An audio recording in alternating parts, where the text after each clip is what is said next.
BLO অ্যাপসে আজকে একটা নতুন আপডেট এসছে, সেটা হচ্ছে ডুপ্লিকেট ইলেক্টর ভেরিফিকেশন। তো যখন আমরা ডুপ্লিকেট ইলেক্টর ভেরিফিকেশনে যাচ্ছি, তখন ওখানে দেখাচ্ছে কিছু নাম আসছে, সেটা হচ্ছে ডিএসসি বলে আসছে, ডিএসই। ডিএসসি বেসিক্যালি হচ্ছে ডেমোগ্রাফিক সিমিলার এন্ট্রি।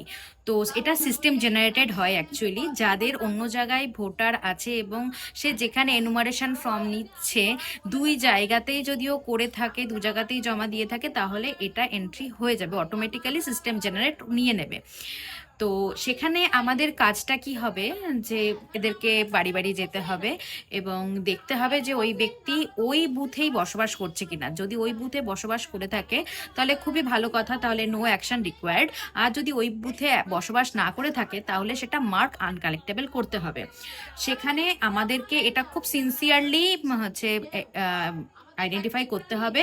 করার পরে এটা আমাদের দেখে অ্যাকশনটা নিতে হবে। তো ম্যাক্সিমাম ফর্মই হয়তো নো অ্যাকশন রিকোয়ার্ড হবে, তবু আমাদেরকে ভালোভাবে এনকোয়ারি করে দেখে নিতে হবে যে এর পরিস্থিতিটা কি আছে। Thank you.